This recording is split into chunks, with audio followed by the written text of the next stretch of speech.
Here we go.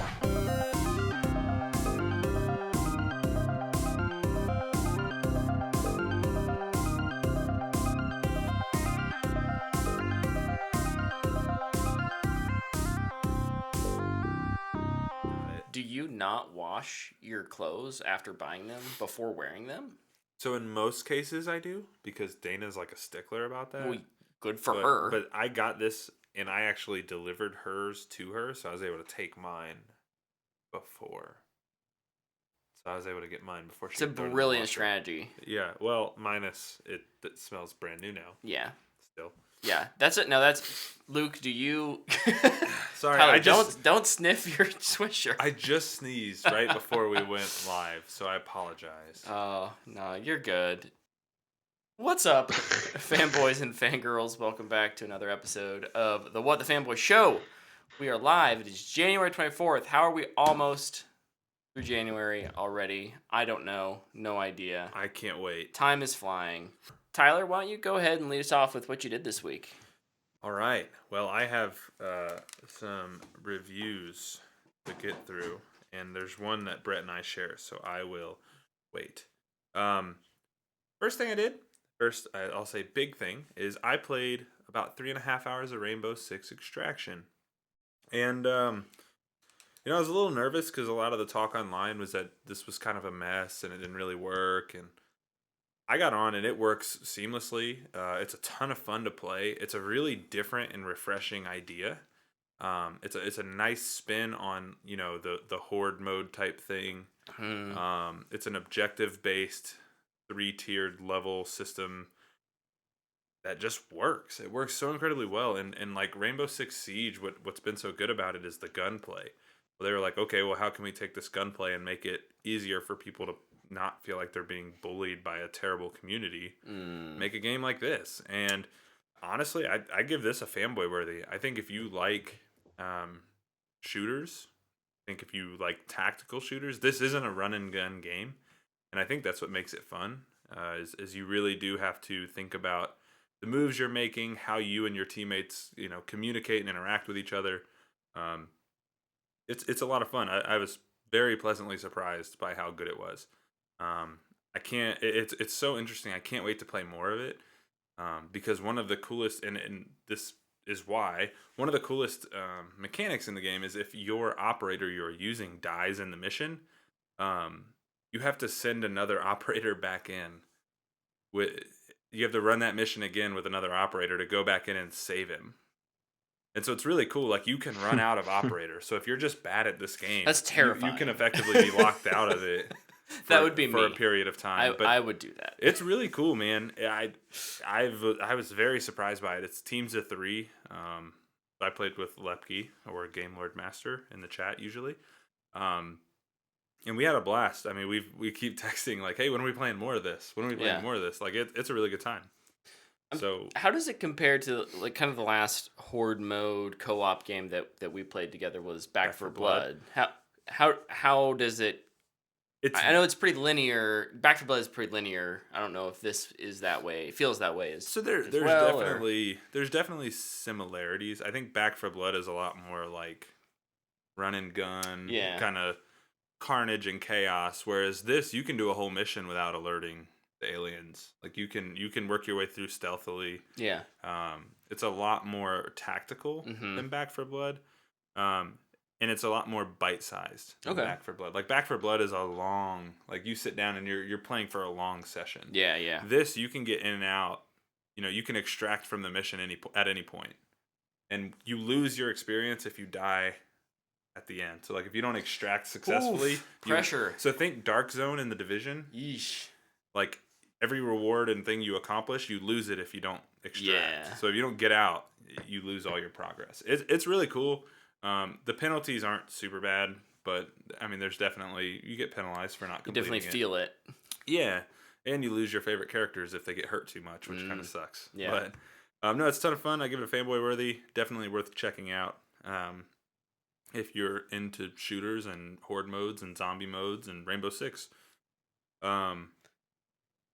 The next thing I did, I watched Peacemaker. episode 4. Yeah. That show is magnificent. I highly recommend it. If you are not watching it currently, you absolutely should.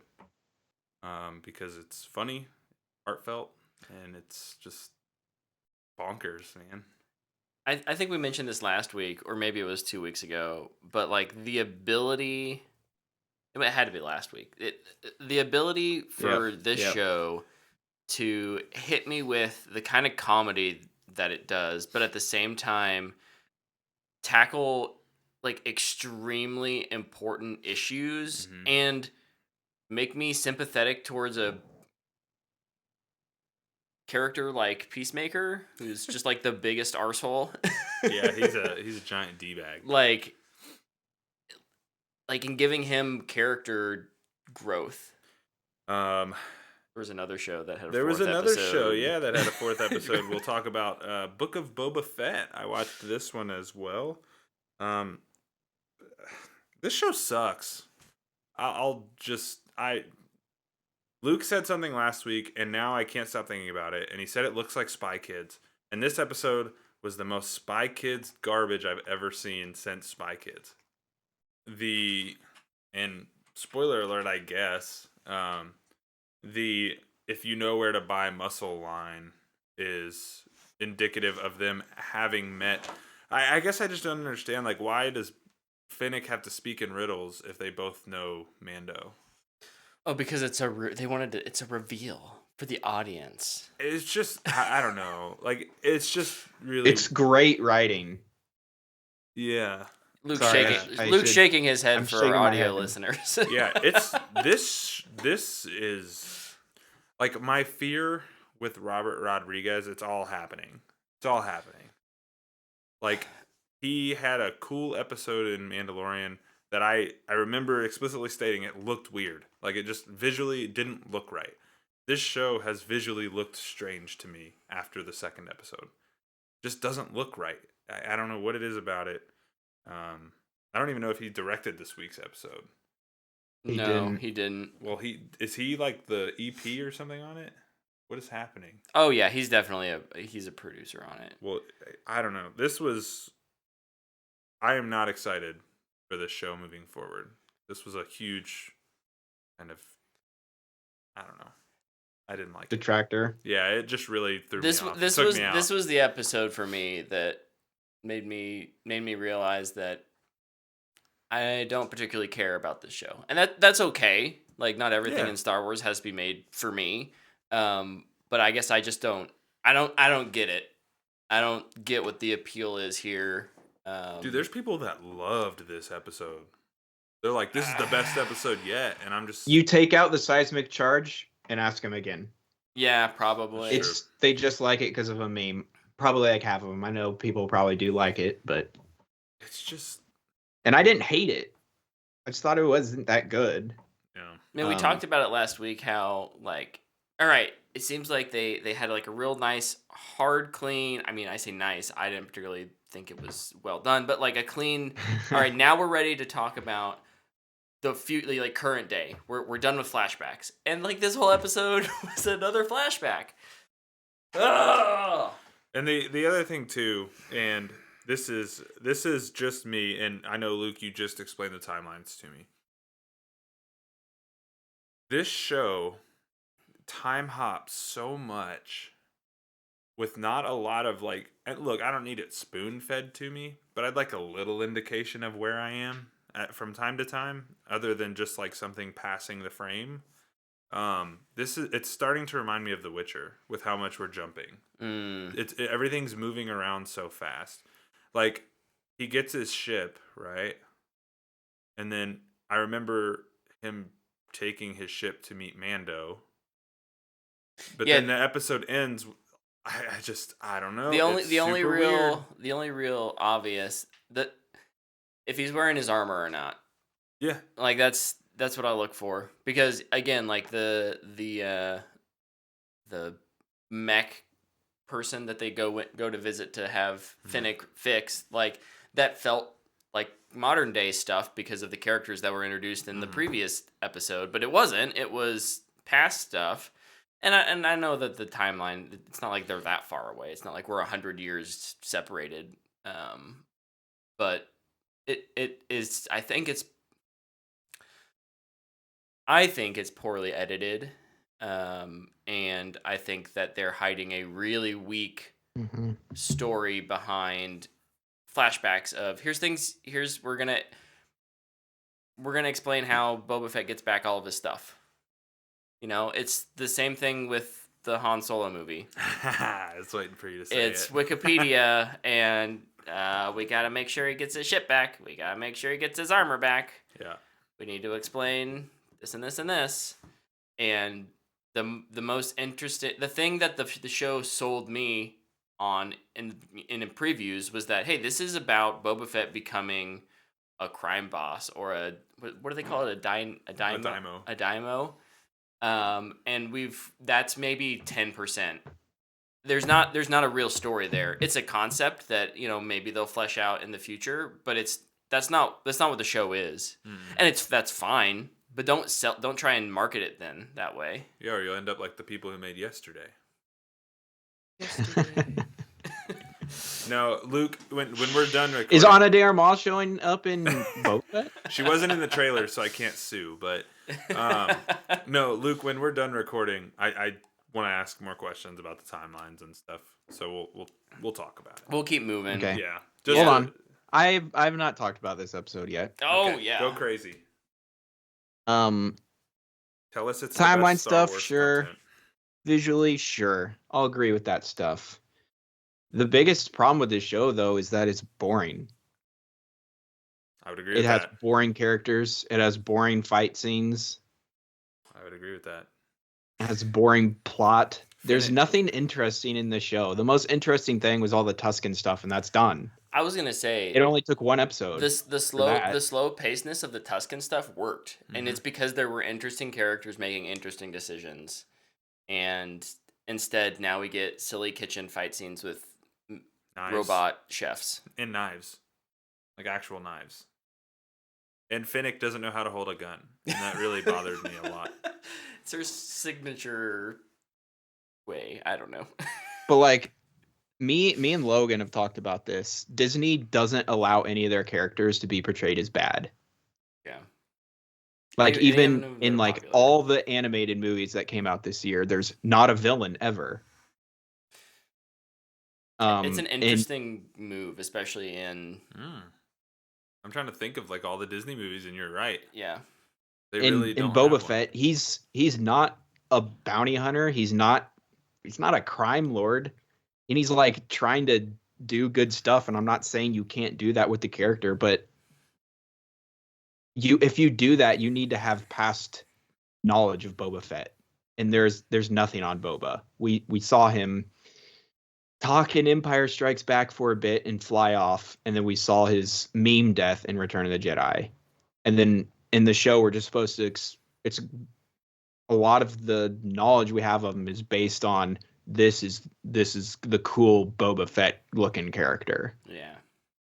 And now they're just like, he's a good guy now. It's like, okay, interesting choice. Wait till he wields a lightsaber. Ugh. Look, Boba Fett was the least interesting live action show that they had announced for me personally. It was the one I was least interested in. But that's not to say I'm definitely a little worried about the other ones now, more so than I was. That's not true. Andor is the one I'm least excited for. I was gonna Don't say, need that. I don't think mine was this, but I know there was something else they announced that I was like, nah, fam. This one was just a surprise, though.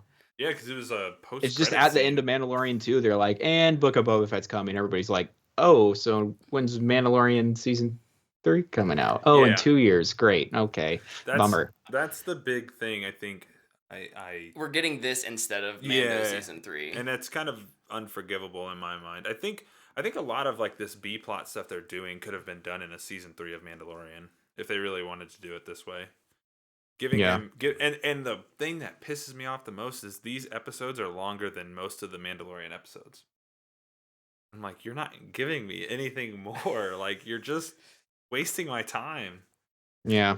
I think one of And- the Brutal. one of the biggest surprises for me is that all of these episodes are written by Jon Favreau. I don't know. That makes how. me really worried seeing where he. I mean, like the guy makes good. He can make good stuff. Mhm. I've been impressed. This is How much I don't is know, Filoni helping out? I think he's an executive producer, and that's it. So he's just collecting. He's a probably paycheck. working on Mando 3 or And- one of the other shows. And Honestly, Ahsoka, yeah. just getting a check. Yeah, Ahsoka. I trust Filoni way more than Favreau. With Star Wars, yes. But I just know how much Disney loves Favreau, and yeah, are going to be willing to give him whatever he wants.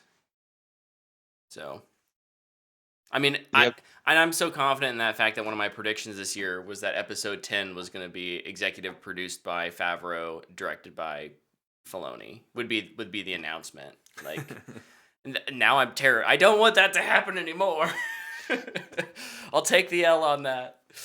No, I don't know. the other It's thing just I not for thought was me. hilarious in this episode was slight spoilers, I guess. They get out with the ship and they're like hovering over the Sarlacc pit. If anybody didn't know what was going to happen in that moment, I guess you're lucky, because it's just like, I don't think I'm going to like this. And it was exactly what it was. The Sarlacc reached out, grabbed it, and apparently the ship that, is able to fly at light speed through hyperspace cannot just pull away from a little tentacle monster, and seismic charge went off. They just love to hit that. They love that seismic Button. charge. Hit the nostalgia button. Listen, they sound incredible. It's a great effect, and I loved it in Mando and episode 2. But you're running out of goodwill. I think if the next episode is bad, I'll just push through to the end, but I won't be able to call it a good show. Filoni does have. Sorry, I'm browsing. It's pretty mid right now. I'm browsing Yeah, his very his Wikipedia page. He does have a to be announced directorial credit for Book of Boba Fett. So he probably directed one episode. Probably the finale. Or the next episode. Probably the next episode, 'cause, and you then the know, finale is probably Rodriguez again. He did this one because, the other guy's showing up. But yeah, I don't know. Yeah. And then the last thing I watched, we'll talk about a little later, but I went and saw Scream with Brett. Heck yeah! Ah! All right. Well, yeah, we'll talk about that in a little bit. Luke, what'd you do this week? The two other things besides those two shows that we did was I finished The Expanse. Oh, nice. How was it? It was good. Uh-oh. However, I have a pretty big But- issue. Uh-oh. In every episode, it starts off on a different planet and dealing with protomolecule stuff.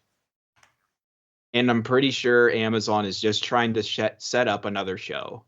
Oh. And I'll be there day one. But the problem is it just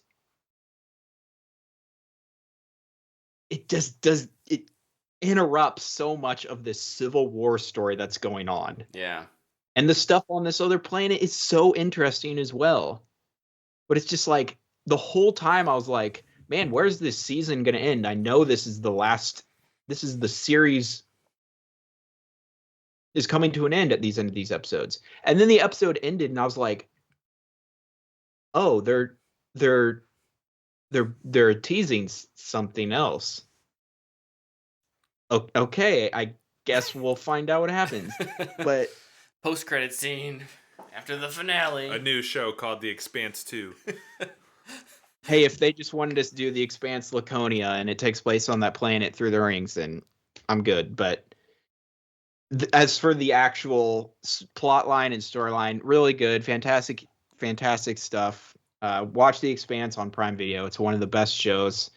Fantastic sci-fi. And I'm okay to, like, if they did do a spin-off, because the part in the books where this story ends, what happens later in the books is like 30 years later. And it would have been very confusing if the show would have just kept going with just, oh, we have new characters and all this. But man, it was really throwing me off every episode. Hmm. And then I wasn't expecting the last season to just be 6 episodes, and it was a long last episode too. Like it tied the bow, and I was just like, oh, okay. The dog. No, this light right here. I didn't. When I changed our setup a little bit tonight. So when I and moved my arm out, I saw Tyler's- like an illumination under my arm. it's called backlighting. If you can see that, and I was like, "What is that?" So I was trying to figure out where it was coming from. Did you good now? Yeah, I figured it out. All right, good. What else, Luke? But for overall, the Expanse is a booyah. Nice. It's really incredible. People need to watch it. The other thing that I just started was I started season 2 of DOTA on Netflix. Oh yeah. Came out The with first that. season was okay. I enjoyed it. I like Studio Mirror. I like their animation.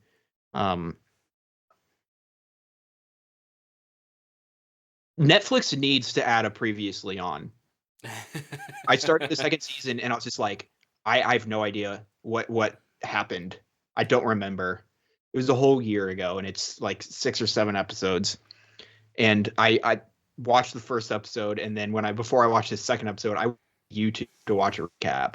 Is it that hard, Netflix, to just at the beginning of a season just be like previously on? You can skip it if you want to. Yeah. If you're binging.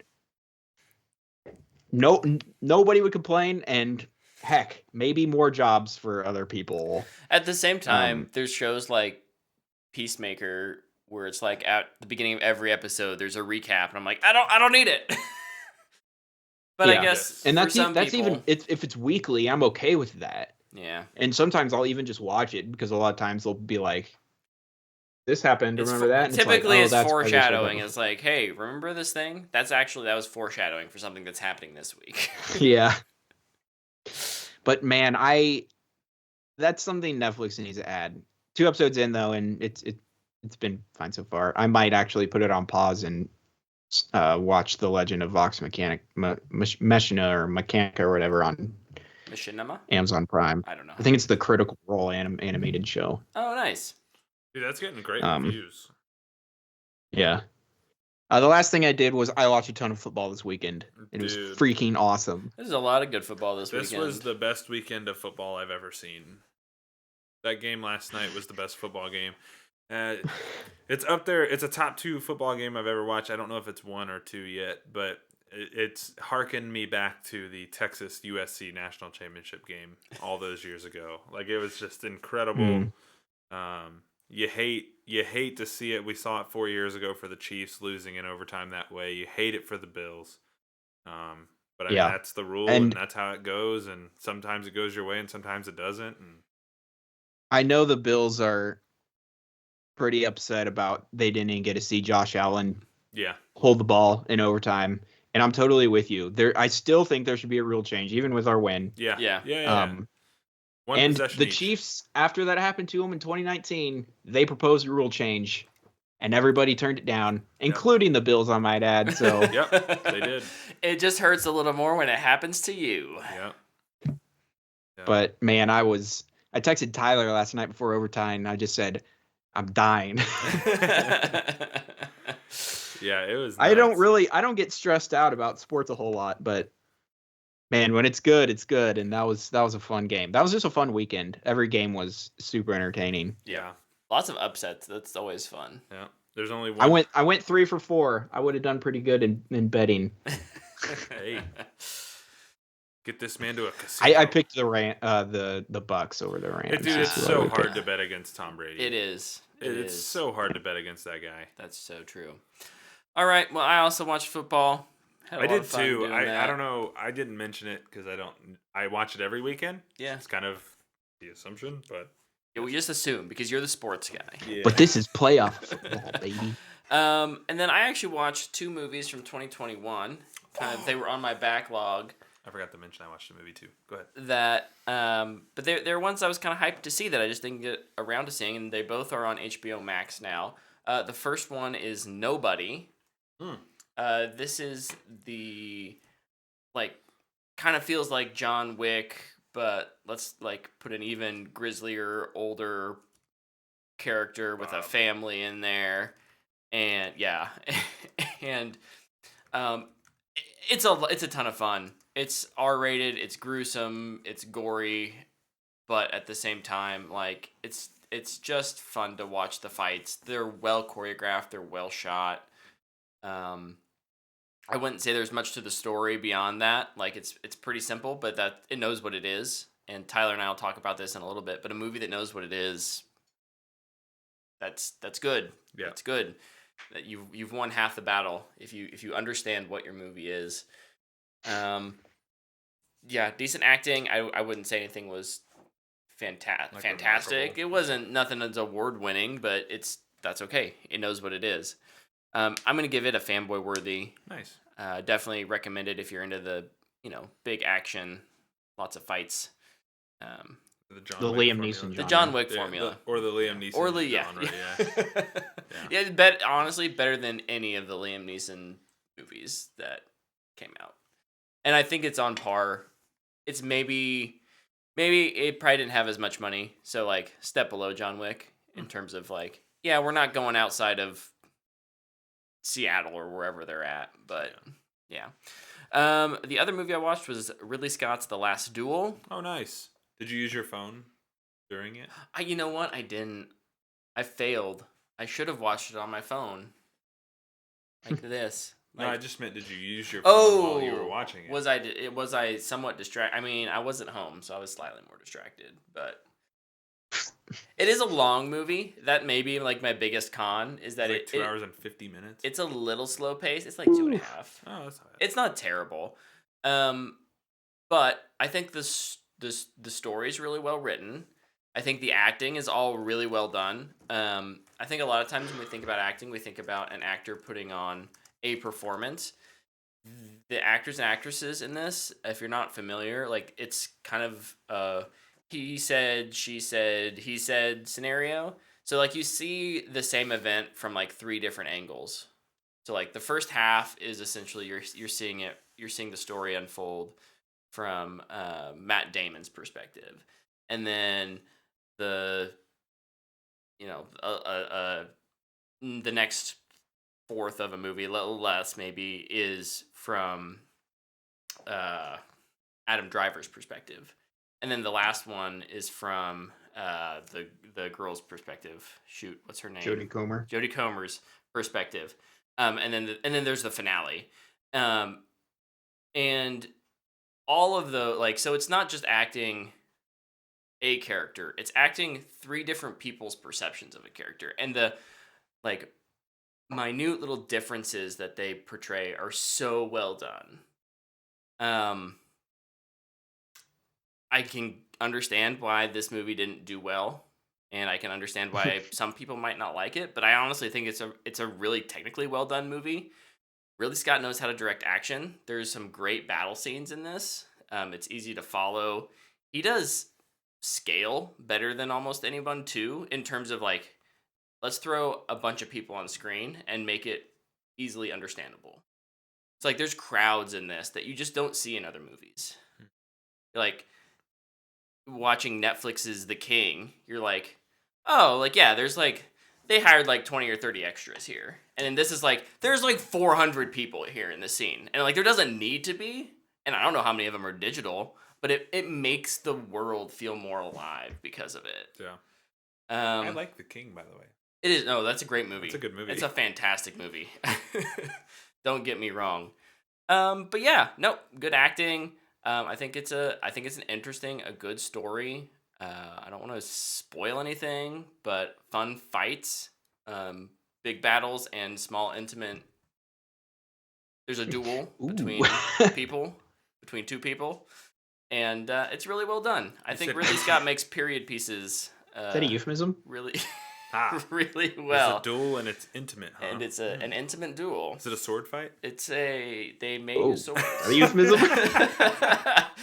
But yeah, I give this one a fanboy worthy as well. It is a little on the gory side, so if you're squeamish of blood, maybe don't watch it. But nice, somebody gets their head chopped off. There's some brutal deaths in this, so yeah. Sweet.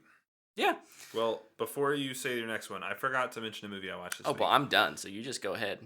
Well, your next one is our next topic. Oh, yes. I watched the DC animated movie Batman versus the Ninja Turtles. Booyah!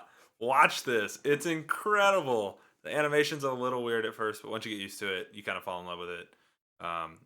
I've read the two Batman versus TMNT comics. I read the first and second books of that, and those are really fun too. This is just bonkers weird, like good weird. Like the Joker turns into a snake at one point weird. It's awesome. Highly recommend it. It's a booyah for me. And I'm pretty sure it's at 100% on Rotten Tomatoes as well, if you go by that metric. Oh my gosh. It's awesome. I'll bring it and let you guys borrow it if you want to check it out. Can't wait. Oh, that's fun. Animated movies. We don't see enough of them, so that's great. Who's we? I don't see enough of them. And I have a kid. Luke and I watch a good bit of those. Oh, also, while Luke's distracted. Yeah, we do. While Luke's distracted, I watched season 1 of Bluey. Oh, yeah. Yo, Bluey is lit. Bluey's dope. Bluey is good, man. I watched all 51 episodes of that nonsense. Bluey is just It's as much awesome. for parents as it is for kids. It's like so good. a fun kids show, and it's like, I want to be like Bandit. Yeah, we're like halfway through season 2 right now, but like there's definitely a line where it's like, have you seen the trailer for season 4? Like, no. Like, I guess somehow he's in Russia now. And I was like, what? Are they really bringing up Stranger Things on this? It's awesome. Highly recommend Bluey. That's a great show. Yep.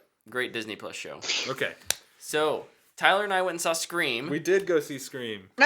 Neither him or I were like, this was not on our top of our we must go see a movie in 2022 No.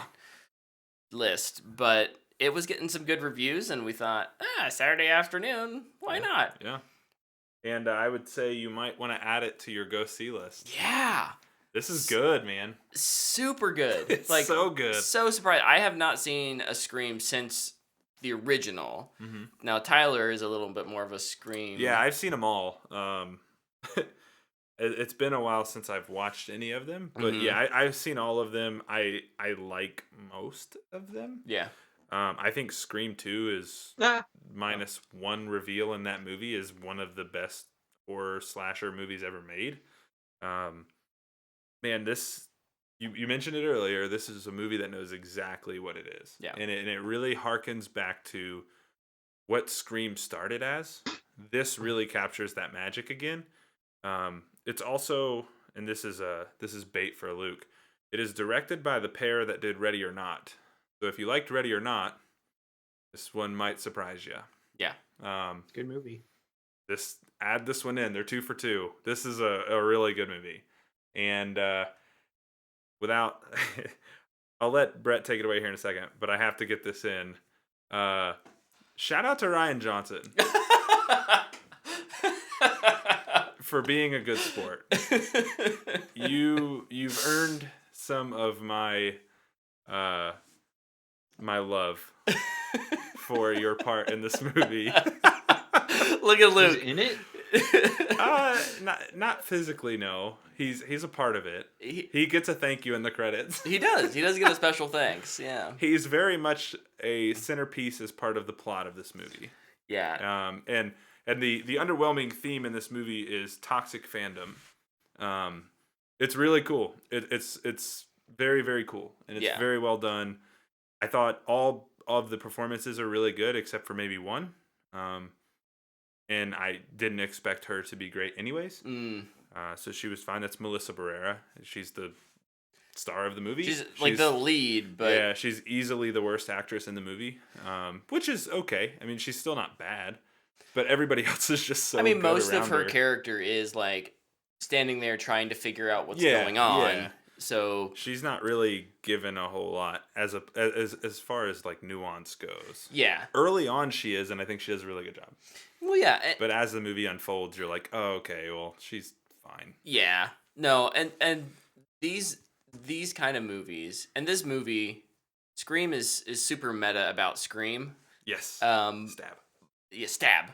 But also about horror movies in general. Mm-hmm. And the most interesting characters in horror movies are usually the suspects. Yeah. Yeah.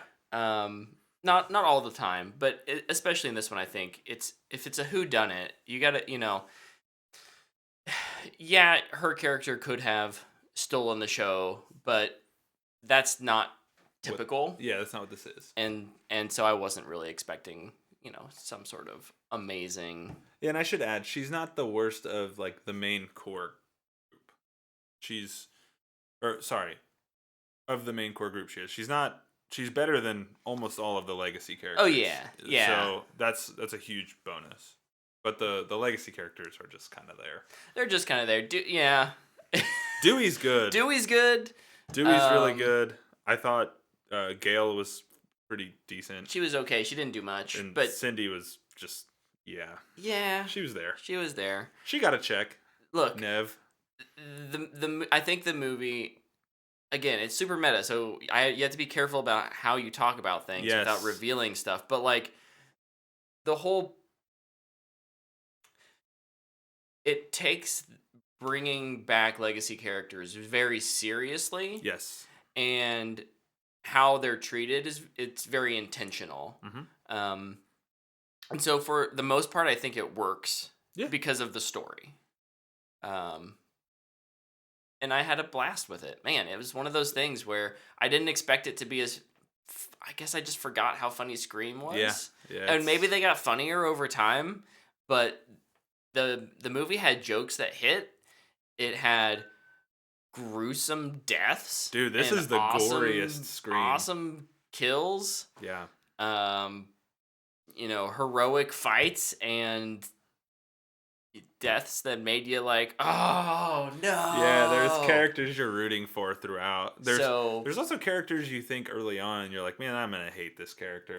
And by the end of the Yeah. movie, you're like, oh my gosh, I love this character. That character, without going into any kind of spoilers, actually in the original script was going to get killed off.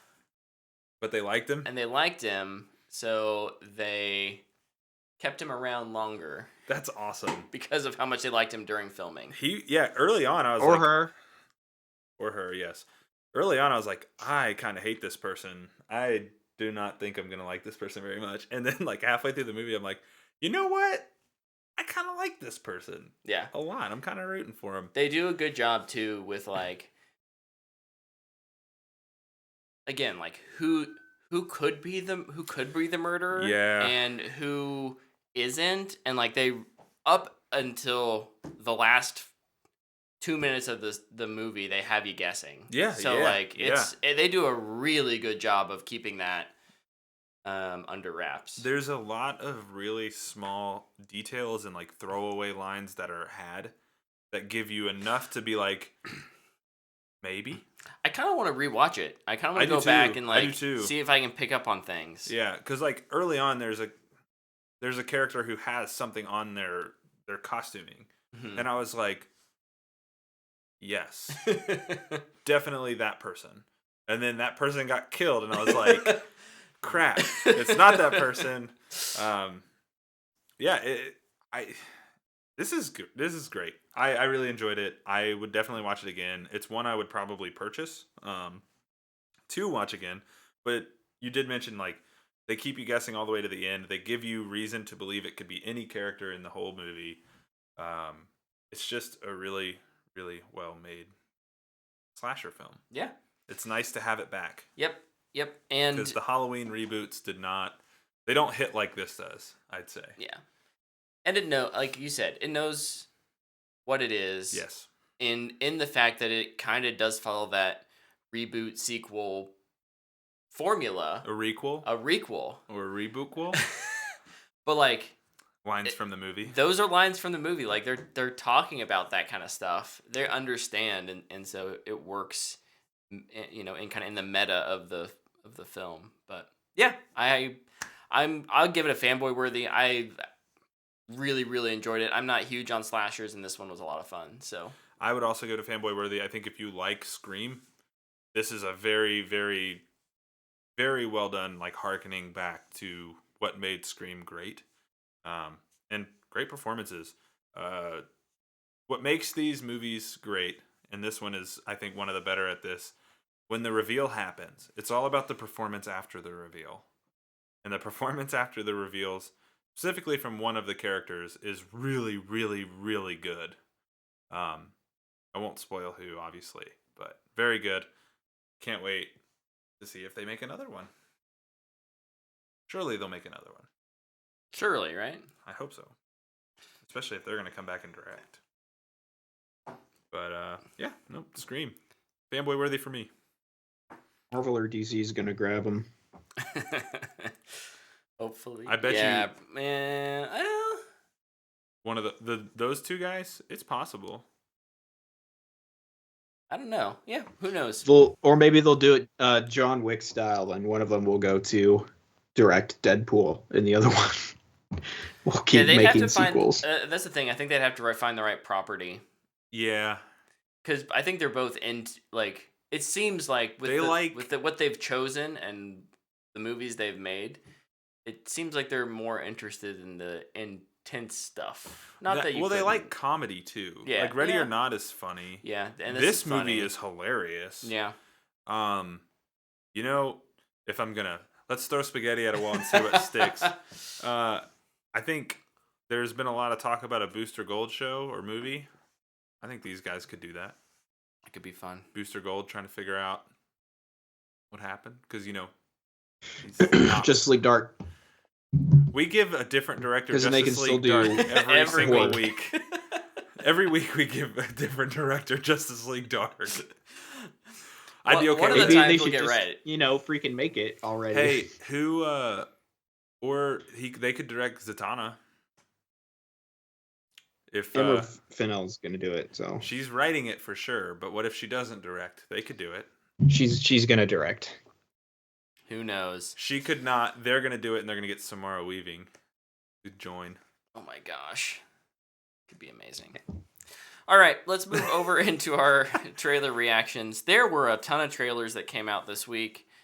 Should we start with like the bigger ones and move into the smaller ones? The big one, I think, the one that dropped like when we were recording last week was Moon Knight. Oh yeah, I forgot that was this week. This is Disney Plus's new series coming out March 30th. Oscar Isaac. Yeah, 2 thumbs up for me. This is definitely the most interesting Disney Plus trailer that I've seen. It seems to be leaning into a little bit darker. Obviously, it's gonna have that MCU. I was gonna say, how many times comedy. have we thought something was leaning darker I know. and it comes out? Look, I'm gonna keep hoping. I'm gonna Yeah. keep hoping. Anytime it. They got to do it eventually, right? Right? You think? If I say I'm interested in it enough, they'll listen. Right? Maybe. Maybe. If there's enough of you on the internet. Fair enough. I didn't realize that Ethan Hawke was in this.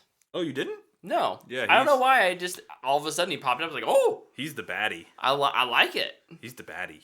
It's gonna be awesome. Yep. I like Ethan Hawke a lot. I'm excited. Yeah, he's really good. Thumbs up. This trailer was dope. It was really good. The shot of the like creepy old lady during the elevator bit got me very excited. Yeah. Yes. Disney will probably be like, too scary, take it out. He needs to be a hero. Lean into it. It's fine. There are no bad Can't guys. have him looking bad. No villains. We got a big Lord of the Rings reveal. We got the Amazon Lord of the Rings show title treatment, and first off, before we say what it is, how gorgeous was that? Like, I guess that was all done practically too. Luke 100% practical. Luke awesome. blew my mind when he sent that. He's like, "Yeah, this was practical." Apparently, I was like, "What?" It's like, that is not possible. Yeah, it's real. And then I watched the behind the scenes thing, and I was like, "Man, people are too creative." People are crazy smart. But yeah, this the Lord of the Rings show is going to be called Lord of the Rings: The Rings of Power. We get a little voiceover doing the poem. Pretty sure it's Galadriel. Yeah. Probably. The young Galadriel. Whoever It's supposed to they've take place during casted the Second Age. Mm-hmm. Probably a young Galadriel, Elrond, and then Sauron it'll be like his rise to becoming Sauron. Yeah. I'm so on board. Like, I'm here. And it's not even just the idea. Yeah, I love the idea. I love the trailer. I mean, the name, the title treatment, but just the fact, that the trailer was 100% practical, gave me so much good faith that they're putting everything into this. Yeah, they're definitely using effort. Yep. Lots of it. It wasn't hey, what can we whip up in 3 months over in Blender and CGI, right? Like, it's, hey, let's think about this. So cool. So cool. And I mean, Howard Shore's coming back. Man, I'm so excited. Agreed. September. Can't come soon September enough. 22nd? Second. Yeah. I think just second. Another title reveal teaser trailer we got just today, actually, was the Pinocchio teaser trailer from Del Toro. I'm sure Luke is juiced for this. Let me go first. I watched this for 2 seconds. I knew we were watching it before you called, and we were like, Luke's gonna love this. Nope. Do not care. I hope this movie never comes out and nobody ever sees it. It was so effing creepy. If you're new to the show, Luke hates stop motion or claymation. But like, this is like the worst kind. Like, yeah, the claymation look is the worst. Oh, it's gross. It's gross looking. What they do with it is incredible. The fact that they can just film those little movements and do all that. Props to you. But sorry, it looks creepy and I don't like to look at it. Anyway, you guys can talk about it now. Well, what is your thumbs up, thumbs down? Down. I give this a thumbs up. I'll give it a thumbs up as well. I'm actually really intrigued by it. I think it looks pretty cool. I think also don't like Pinocchio in general, so I think Del Toro is one of the best with fairy tales. I think his view on fairy tales is just fascinating. It's always so much deeper than what we hear and experience as children with Disney. And Disney's gotten a little better, but for the most part, they are still pretty surface level. We're making this for kids. Mm-hmm. He has just never been that interested in making a kid's story. No. So like, yeah, I'm just really curious where he's diving into this from like a psychological perspective, because Shape of Water was a kid's movie. Yeah. Well, I just recently watched Nightmare Alley, and I think that's phenomenal. Obviously very different than Pinocchio, but like, his storytelling ability is off the charts, so I'm hyped. Thumbs up for me. What's next? Oh, there's so many. Let's rapid run these. All of Us Are Dead. This is a Netflix show coming out at the end of this week. South Korean zombie apocalypse. Students must escape their high school and survive the zombie outbreak. Thumbs up. Yeah, I don't know that I'll watch it right away. But this looks like incredibly well made. Thumbs up for me too. Yeah, it's not high on my watch list simply because I've got Raised by Wolves coming out like 3 days later, so priorities. But yeah, it looks really good. Our Flag Means Death. This is a HBO Max series. Hilarious. Produced this looks hilarious. By Taika Waititi. Yeah, and starring Bryce Darby. Mm-hmm. About a gentleman pirate. I'm so on board. A pampered aristocrat who abandons his life of privilege to become a gentleman pirate. I love it.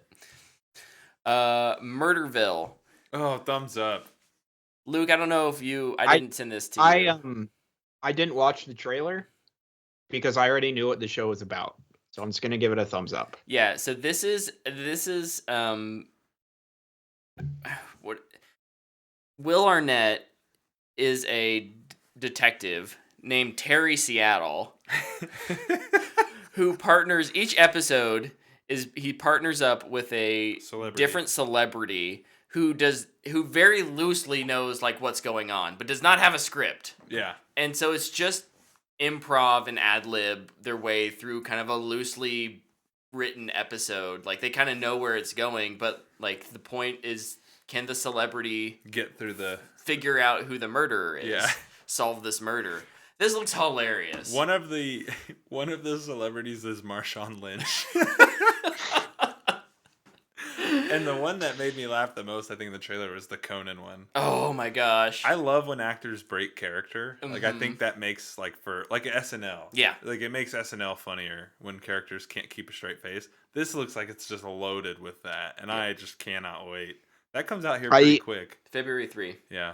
I loved the idea, and I just figured I'll save a lot of the jokes for when I can see them the first time. Yeah. Because this is such a good new idea. Yes. It's like I don't want half the jokes ruined from the trailer. So I was just like, let's just ignore the trailer for once. I think Marshawn. What's it on? Netflix.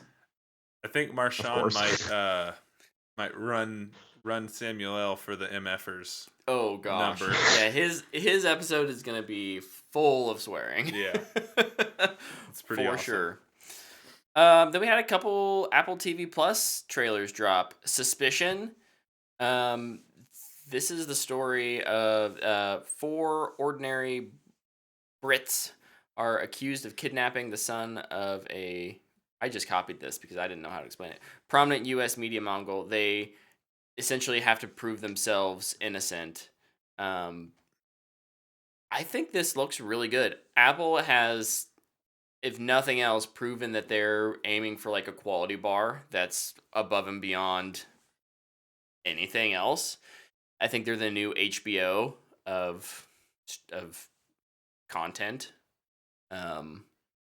Content. But yeah, I thought this looked pretty good. I'll give it a sideways thumb. It's not one that I'll, go out and get Apple TV Plus for, and it's probably not one that is on the high end of my like to watch list when I do get it. But it looks good. So, first I've heard of it. I'll give it a sideways thumb as well, tilting down a little bit. Fair enough. Have you ever seen a show where a famous sleazeball's kid gets kidnapped? This is the same thing. It's the exact same thing. The reveal is in the trailer. Get ready for that subversion, baby. Oh, let's hope. But it looks just like everything else like it. Turns out they kidnapped Ryan Johnson. You had no idea what's coming. Yeah, I don't know. This looks just like everything else like it, but maybe it's good. Who knows? We'll see how it's one. I'll see how it reviews and then determine from there. Another one was We Crashed. This is inspired by the true story of WeWork, and the crazy people behind that. They got crazy people to act in this. Jared Leto and Anne Hathaway. No offense to either of them. Luke is going into hyperspace over there. You all good there, buddy? Sorry. I have to plug in my computer. It's about to die. I pulled a muscle reach for that. I only because I'm so into documentaries, I think I'm kind of interested in this. I don't know. I mean, I'll also give this one a sideways thumb. Tyler, I know you watched this trailer. I did. This looks way more interesting than the previous trailer we just discussed. Fair I'll give enough. it a sideways thumb as well. Also, Jared Leto looks really creepy in this by comparison to creepier than he normally looks. Anyways. When we were at the theater, we saw him transform into like a vampire face, and yet somehow he's creepier in this. That's not true. Yeah, But he does look weird. The weirdest I think he's ever looked for me, outside of Dallas Buyers Club, was The Little Things. He was creepy in that. He was creepy in that. He does play good creepy. He does. Creepy characters. He is creepy, so. If the shoe fits. Didn't watch the trailer. Thumbs down, Jared Leto. The last trailer on my list is Severance, another Apple TV Plus series. This is starring Adam Scott from Parks and Recreation, where most people probably know him from. But he leads a team of office workers whose memories are surgically removed like every day. So when he's at work, he does not have personal memories. When he's at home, he doesn't have work memories. And when all of a sudden, not in work, someone approaches him mysteriously and tries to tell him what's going on, seems like that's where the story picks up. So this looks really interesting, really well done. This one Big gets a thumbs thumbs up from me. Thumbs up here. Did you guys? It know what it reminded me of, kind of. What? Paycheck. You guys seen Paycheck? Oh my with Ben gosh! Affleck? It has been a long time, but yes. Maybe. I don't remember if that movie's actually good, but I remember liking it, and I love the idea of it. Mm-hmm. It reminded me of like it's going to be a better version of that. Yeah, probably. Yeah, if you have 10 episodes or heck 7 episodes to really flesh that out. Mm-hmm. I remember the thing about Paycheck. It's not even related to Paycheck the movie at all, but I had not ever seen that, and it was like one of the like 4 DVDs Stephanie had at college. So it was like, oh, she had she the introduced heartthrob me Ben to Affleck that. in it, so I mean, right? So yeah, did you I guys have other trailers? we got a trailer for the Cuphead show. Oh, Yes, we that's did. Right. This is This coming is to going to Netflix. be a wild show. Thumbs up. Yeah, thumbs up. If you don't know what Cuphead is, It's a really hard game. Really, really difficult game. A really beautiful game that makes complete sense for them to turn it into a kind of a show. So Yes. Mm-hmm. It's fun. It's hopefully just I get hard. to enjoy Cuphead now without having to play the really, really hard Without game. the stress. Yeah, without the stress. Dude, you can put it on simple mode, but if you win your fight and then you try to leave your island because it unlocks the area to go to, Mm-hmm. it's like, dude, you only beat it on simple. You got to go back and beat it on normal. How rude. It's like, oh, man. I'm stuck on a boss if you can't tell. Tell me how you really The, feel. the last thing that I have was there's a clip from the Batman. I didn't watch this. I didn't watch it either, but if you want to watch it, you can. I don't think I saw it. Yeah, it's so- like a 2-minute clip. Oh, dang. No, I didn't see that. Yeah, I didn't watch it. However, 2 minutes of 2 hours and 55 minutes is probably not that big. What I did listen to though from the Batman was the theme, the like Yes. 6.5 minute theme song, and oh my gosh, It's Let's great. go. inject it into my veins. Okay. Let's go. I loved it. Yeah, it's great. Theme is awesome. Yep. Oh wow. Okay. Yeah, That was a lot of trailers. Now, Now let's talk news. There's actually not a lot of news, I don't think, this week, other than Just the big like one of the biggest stories. other than the ever. big one. that's Whoa. this big one is the biggest story I think we've ever discussed. Absolutely. Absolutely. But Definitely money wise. we were talking about the Batman, and it's actually not money wise. It's third.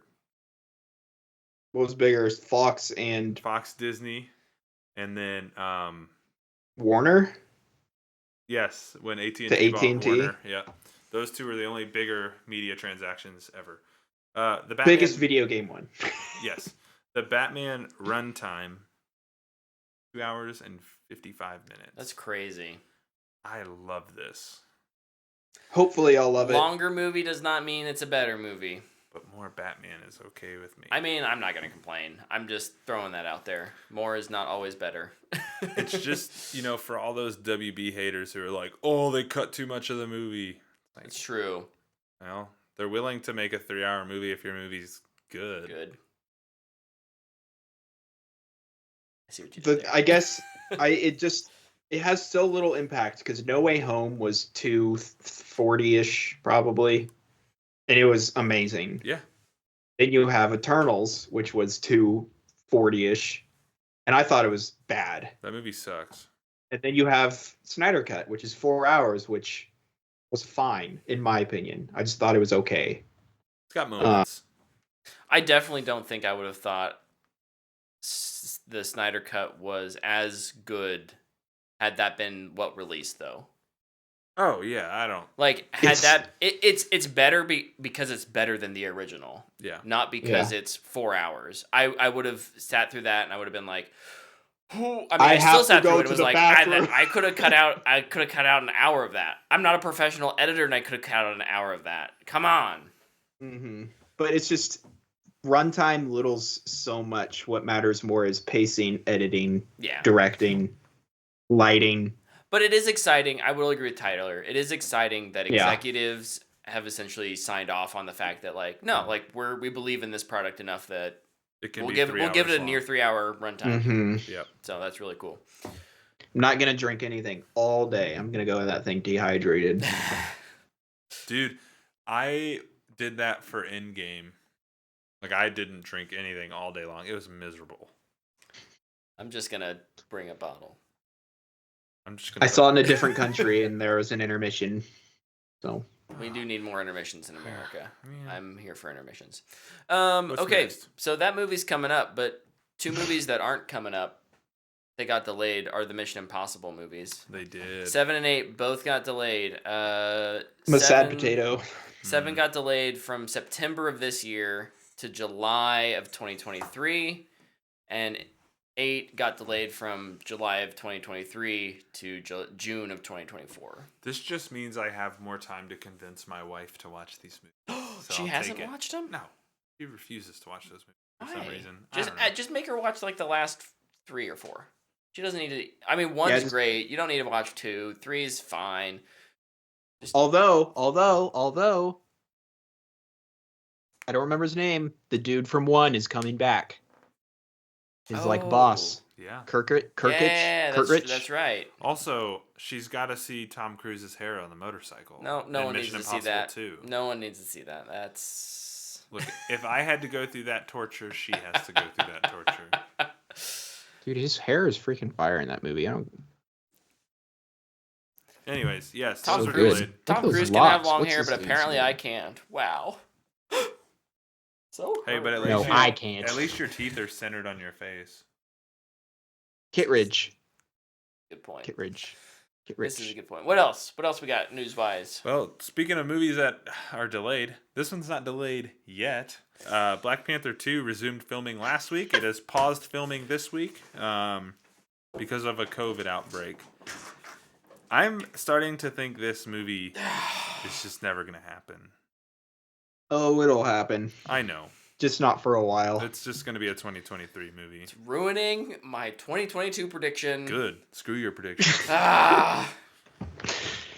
I didn't stop you from predicting it, even though I definitely could have. Oh well, yeah. I'll still beat you all, even with missing that one. That's a bummer. Hopefully, I mean it's one of those that I'm not terribly surprised right now. A lot of Hollywood's going back into those more strict protocols, Yeah. anyways, because of Omicron and just how easily transmissible it is. So Yeah. hopefully it's a short break and they can get back to it. But that's gonna snowball into affecting other projects probably too.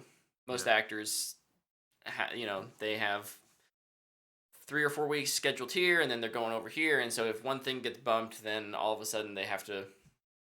Well, they pay their personal assistants pretty good because they have to make all that work. So we've hit on DC. We've hit on Marvel. Do we want to talk about, or we talked about Mission Impossible? Should we talk about Bond now? I mean, we're hitting all the major franchises. Oh, absolutely. The rumor mill is The rumor mill's heating up, courtesy of the Broccolis this time around. Oh, they're just like straight up talking about it. I was kind of shocked about this, but apparently Idris Elba is being talked about. That doesn't mean he's been He's on a short negotiated he's with- on a short list. He's shortlisted to play Bond. I mean, this is cool. I guess I think he's a little old to play Bond. I think he'd be a cool M. I think they will. Unless he's gonna do like 2 movies and bounce. Well, he will either do. My guess, if they pick Idris, What Timmy D did. would be they probably pencil him in for 3. They get a contract for 3, and they're not. It's not going to take 5 years to make each movie. It's a movie every 2 or 3 years. Yeah. So that would be my guess, and they could get away with the slightly older Bond. I think that would be kind of refreshing. I know that we kind of just had a Bond who went from young to old, and we got to see Daniel Craig as a older Bond at the end. But I wouldn't mind kind of having that Pierce Brosnan, like, I know what I'm doing, swank from the start. I don't need I've got to figure out who I am as Bond.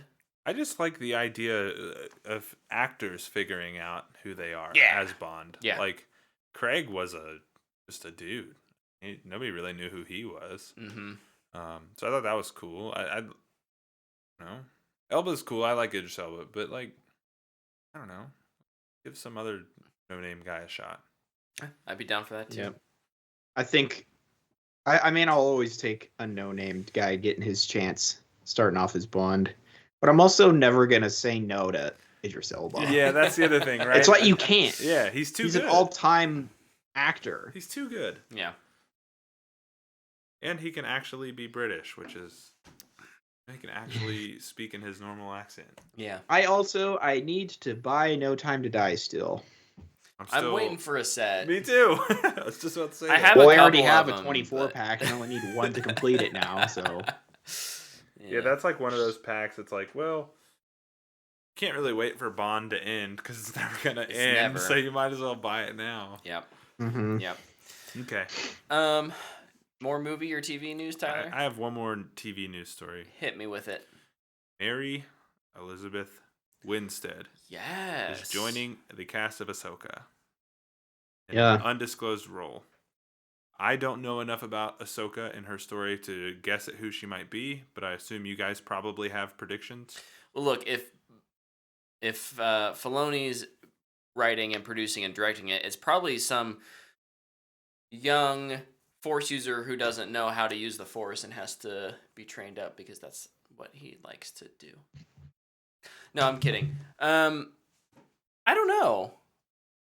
My guess is they just got to give some, flesh out some secondary characters for her, and hopefully it's a new character, not a returning character. I would think I would prefer that, but I also didn't realize she's married to Ian McGregor. I was just gonna say that, yeah. Yeah. So, some It's some dope. backdoor deals there or something. I don't know. Luke, what do you think about this? I don't know who she's going to be cast. I know a lot of predictions. Some people have said, oh shoot, what's her name? It's the Jedi that Luminara's Padawan. Barris. Oh, Barris. Barris, Barris would who be turns interesting. bad Yeah. in Clone Wars. Yeah. Some people said her. I don't think it's her. Yeah. I've also heard. Yeah, I wouldn't put it past Lucas. I cannot remember any of these people's names. Sorry, gotta Google. Get the Goog going. I've also heard Ventress. Some people think Ventress. Who has a little bit of a turn at the end of Clone Wars. That could be interesting. Again, I'm I'm not necessarily here to see more Clone Wars characters in live action, though. So I honestly don't think it's either one of those. I think it's going to be a new character. yeah, I hope so. But yeah, that's really exciting. She's Yeah. a great actress, so She is I'm good. excited. She is good. I have another story. Yes. Hit it. Bong Joon-ho Yes. is teaming up with Robert Pattinson to make a sci-fi for WB, and it is described as The Martian meets Dark Matter. Yes. When they say dark matter, what are they talking about? They're talking about the book, the one that you've read? That's what I don't know. If they're talking about the book, buckle up. If they're talking about, I think there's a movie called Dark Matter that I think probably. is if I'm not mistaken, a Korean film. We gotta research. We'll this. all look it up at the exact same time. There's a 2007 American drama film. It's the first feature film by opera director. There's a sci-fi I don't Joe. know. I can't pronounce that. 39 episodes. Holy crap. Yeah, I don't know. If it's based on the book, that's gonna get bonkers. Listen, I only need the half of that description. The Martian meets fill in the Anything. blank. Anything. I'm in. It's Loved the book. Loved the movie. And plus, I mean, you have Bong Joon-ho. That's all I need. And then Robert Pattinson. That's all I need. And sci-fi. That's all I need. And I would see it anyway. And you put all those together, man, this one shoots up to the most anticipated list pretty quick, gotta say. Yeah, I'm pretty excited about this. yep. Same. Can't wait. Very hyped to hear more about that. I have a gaming news story. Oh, I have one as well. Maybe it's the same one. Elden Ring? Nope. Tell me more about Elden Ring. Elden Ring's gone gold. Did it get guys. delayed again? No, it went Okay. gold. That Ah, means good for- nothing. It's That means nothing. Prepare Don't give me for that a crap 300 story. gig day one I patch. don't care when a game goes gold anymore. That's the most Bolshevik news story. Any company ever says, "Oh, we've gone gold. Our game's ready." Oh, is it ready because you still have like 4 DLCs to make?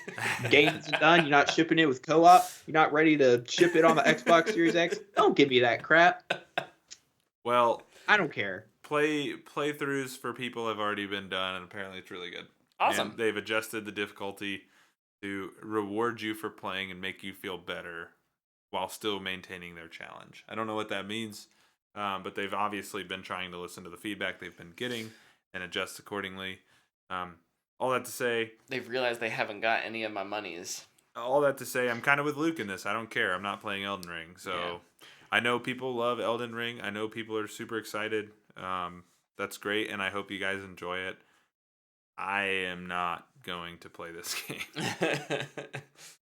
No, me neither. I just don't understand the need to say we've gone gold. Our game's ready.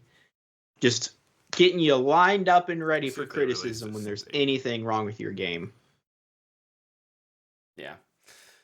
No, it's all gonna be good. I'm sure people who are gonna play it are hyped, and that's great. So what was going to be what I thought would be our big story this week was that Take-Two announced that it was gonna buy Zynga for $12.7 billion. What a big deal. Apparently not, because Jump change. spoiler alert. Let's slip on over to our main story now. Microsoft / Xbox is buying Activision Blizzard for what was the total? $68.7 million. 68.7.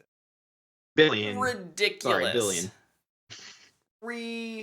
Ridiculous.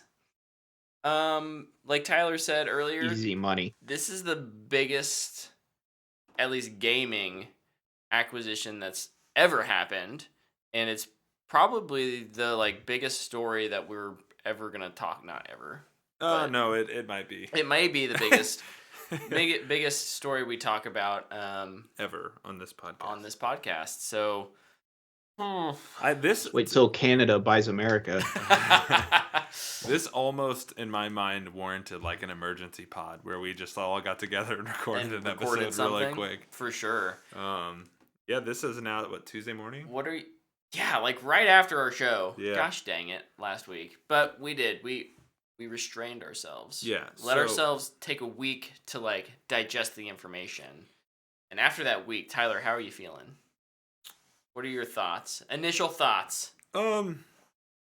There's been so just like when I heard the news, Mm-hmm. I guess I've seen this exercise on a couple other shows, and I kind of want to do it with you guys. Where were you when you heard the news, right? Like, this is one of those things you'll remember, I think. Work. I was in bed, actually. Yeah, you had the day off, didn't you? Yeah, I did. I was in bed. I rolled over and I looked at my phone, and I was like, nah, that's fake.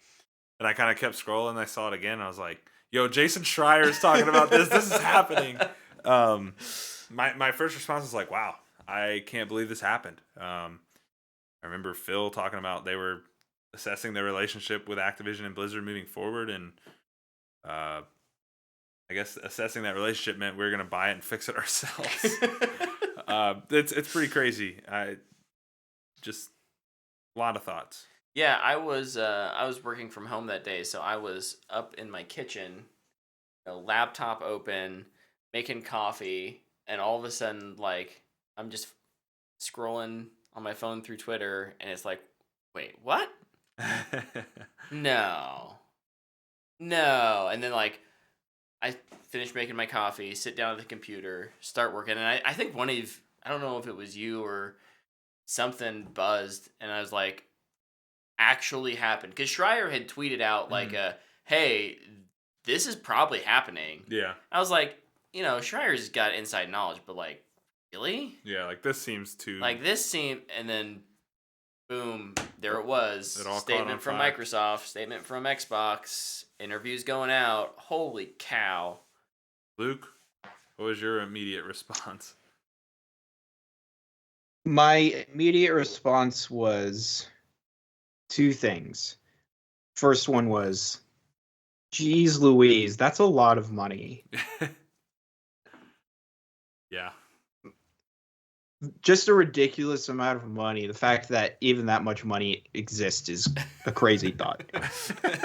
And then my second one was, I don't care.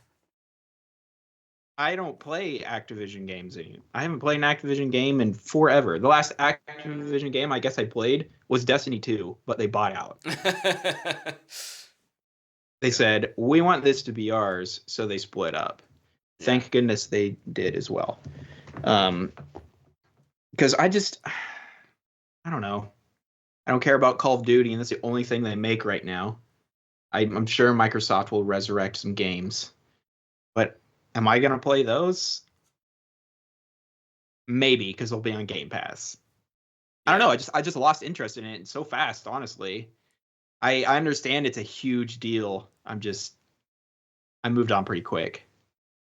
Fair enough. Is that a bummer answer? Luke gets hyper focused on Destiny, and anything outside of that, Yeah. I mean, they're dropping Witch Queen trailers like every day, man. That's true. That's true. Yeah, I think for me, anytime. So back when Microsoft started really committing to buying studios, I was really excited about it because Halo and Gears and Forza had kind of been the things that were treating them well, but the dedicated teams on that, they weren't really mixing it up. And, there was all this talk of, there's no exclusives. There's like no really good single player campaign games. They have a lack of like JRPGs or just RPGs in general. And there's not a lot of diversity in their game portfolio. And they bought Obsidian. So then all of a sudden it's like, oh, here's a bunch of these strategic moves. And honestly, I kind of thought they were good.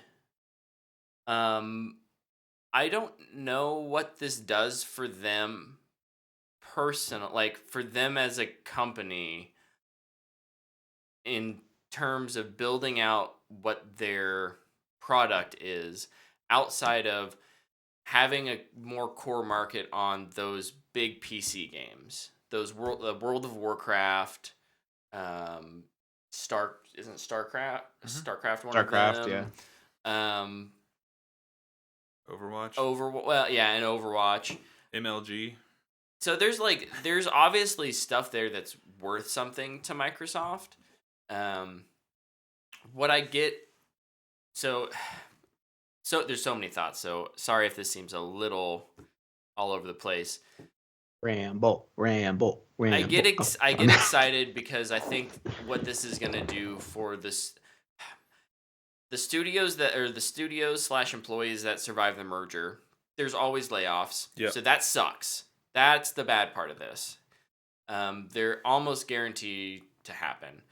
That said, the ones that do survive, I think are going to be free from just doing Call of Duty expansions or helping with support studios stuff. They've already said they're trying to get Call of Duty away from annual release. I think what we'll see, kind of a a big Halo game 1 year, a big Gears game the next year, a big COD game the next year, and then we'll circle back to Halo. And like in between those, all those games are probably going to get additional content.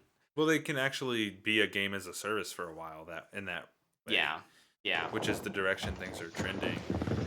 Before you go too far down the rabbit hole there, I think this acquisition makes a lot of sense for Microsoft. I think we saw it last year with Bethesda. We're seeing it now with Activision Blizzard. Microsoft came out and said, I think it was a year and a half ago. Phil said this. It was from the big man himself. Said we don't view Sony and Nintendo as our direct competitors anymore. We view Google, and Amazon, and Facebook. They are in the subscription service market now. They are no longer in the hardware and games market. How can we beef up Game Pass? We buy Bethesda or ZeniMax. How do we beef it up more? We buy Activision Blizzard. Okay, who's trying to make a subscription service? Sony is? Cool. Well, now their best-selling games are all ours. We own them. Yeah. They're ours now. So guess who has to pay us to put games on their service, right? Or if they don't want to play ball, well, guess what? Now it's a console exclusive. Now you don't get it. Yeah. Now there's a lot of money to be lost there, but you don't back up the Brinks truck of $67 million or $68 million. Billion. Or billion, yeah. 68 billion. It's still just crazy to say. I did it earlier Yeah, too. it's so Just crazy to it's say. an unfathomable amount of money. It is. Yeah. And you don't do that unless you really feel strongly about that decision. And if they want to make those games exclusives, sure. And the statement they put out has enough like wiggle room that they could pull all these games and make them exclusives. I don't think they'll do it with Call of Duty. No, I don't think Call of Duty probably will ever go exclusive. No. There's too much money on that vine. That said, we've seen it for a couple years now with Xbox. We're seeing it more with Sony. The console wars are over in terms of like hardware. Who's got exclusives, because guess what? All those exclusives are going to PC now. PC is the frontier that both of those companies are trying to make money off of. Yep. Whether that's through Game Pass or selling your game specifically to users on Steam or We've whatever. seen Sony be more open to that lately. Yep. Where they're putting their exclusives on PC now. So I think in that sense, you're absolutely right. They're not worried about that kind of competition. I don't think. Look, they wouldn't have made this deal public if they weren't very confident in the fact that this wouldn't go to some antitrust. So the whole monopoly discussion, it's not even close. No. Sony still has a higher market cap than them. Sony still has more than them after they bought this. This is not a monopoly. This 95% sure will go through. Yeah. I don't think this gets nixed. I don't think there's any way that happens. I do think this is an interesting scenario now for Sony, though, because now, did Sony show their hand too early talking about their subscription service, and that's why Microsoft was like, oh yeah, no, we're just going to do this then? Because who knows where this thing was in the Microsoft is way bigger than Xbox or Sony and Xbox. It's under Xbox, though. No, so yeah, that's so. But yes, Sony, Microsoft. then it'd have to be PlayStation. That's because Sony does other things besides just PlayStation, and Microsoft does other stuff besides Xbox. Their market cap was something. There was something about it. So, but even more than market cap, you think about other publishers out there. We just talked about Take-Two making a $12 billion deal. You have EA that's still an independent third party. Microsoft's is $2,225.14 billion. Sony's is $143 billion. Yeah, so like as a conglomerate, Microsoft's bigger. Yeah. I would have guessed that. But in terms of market share in gaming, I would think that Sony's bigger / makes more, brings in, or PlayStation brings in more money / is bigger than Xbox. Now that's not to say that would be a effective defense of monopoly building. I don't know because I'm not a lawyer, but I do think that there is some cause for concern. Maybe not concern, but at least caution in that when, just like how we talk about Disney now, when the majority of media that you consume is funneled through one filter, one specific filter, there's a chance and you just have to be careful, I think, to so that things still have their own voices. And I've been pretty impressed with Microsoft so far with their acquisitions and giving their teams the freedom to make what they want. But we'll see if that continues. Tyler, what are Okay, you reading so over there? Or I'm still go kind of ahead, on Luke. this market cap stuff because Okay. this is super interesting. Sony's in third Yeah. at 135 billion. Tencent is in second at half a billion, Yeah. at 500 billion. Microsoft's 2 trillion. Yeah. Yep. That is I wonder Dude, if that's so gaming stupid. games is so that's much so bigger. stupid. I wonder where That's- that report about their market share. Maybe it was market share that because Sony does have more market share. Like they've sold more consoles by I think it's like 15% or something like that. I don't know. It was some weird stat though where they were talking about how Sony still holds a bigger part of the market. Either way, Sony doesn't have Microsoft behind it, so Yeah. that's the difference maker for sure. Over in the gosh, it's so much funny. over in the chat, JT brought unfathomable up some good facts. Talking about other than Microsoft is you have Sony, you have Tencent, you have Microsoft, but then like Konami, Capcom, Square Enix, Sega, those are all according to his Sega. research less than 20 billion. So like there aren't more giants. We do have like 3 big giants probably, right? Even Nintendo. Nintendo's not Yeah, they're like 55 or something like they're that. not huge. They're little. Yeah. It's weird.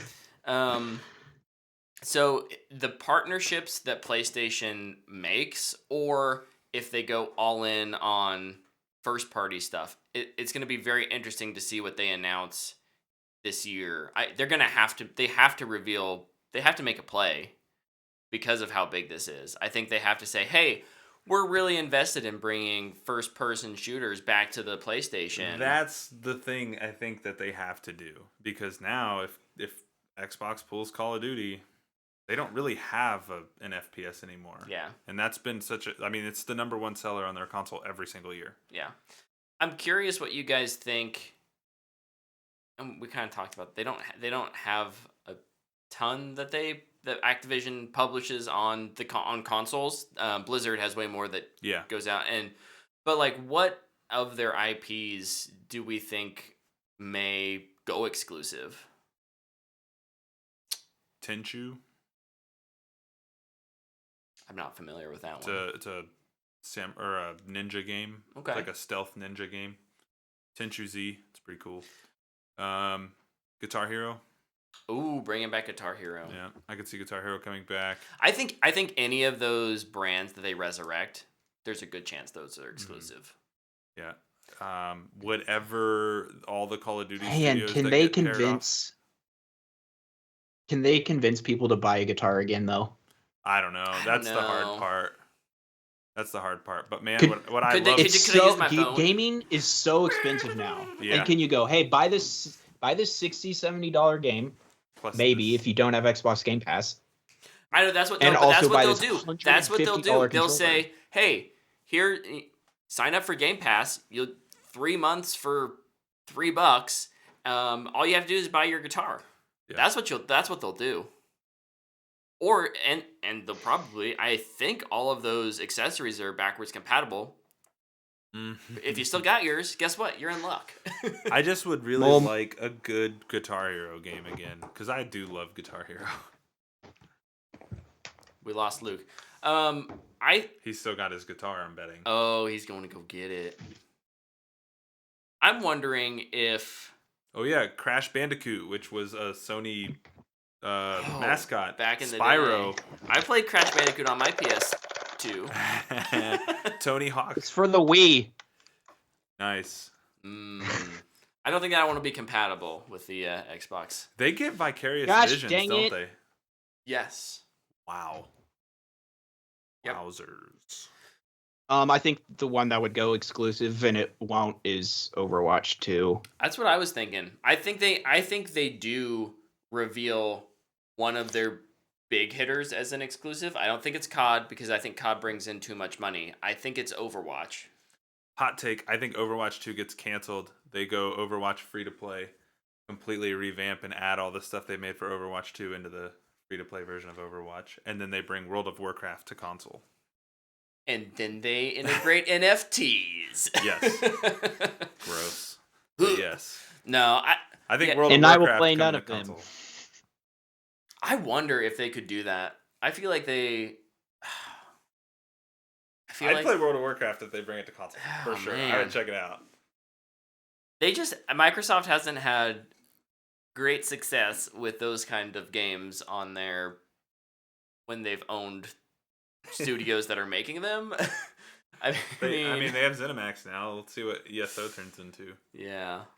ESO is great. Yeah, it's a good game. Nick over in the chat will 100% buy the biggest box of guitars and drums that they offer when Rock Band comes to Xbox. He'll set up the full band. I love ready it. to rock. But yeah, I don't play any of their big games. I played Overwatch for 10 minutes and I was like, nope. See, I'm just not a fan of Call of Duty anymore, and all the other like more PC oriented games I've just never even had interest in. Yeah. I've fallen off the Call of Duty wagon. But if it loses its annual release and gets a little more time in the oven, could I be persuaded to come back? Absolutely. Yeah, I would absolutely. absolutely be interested in what they do. And what I think would be interesting is if the multiplayer part of Call of Duty stays on PlayStation. But what if their campaigns that nobody plays are only on Xbox? There's a lot of weird things they could do. They could. Yeah, I wouldn't. Yeah. I mean, they made Halo's multiplayer free. What if Warzone just turns into the multiplayer hub of Call of Duty, and Call of Duty's no longer a annual multiplayer release? It's just campaigns. Man, It's what just, if you there's do a so thing? many weird possibilities. What if I don't you- think they'll do that, but there's so many weird things they could do with this.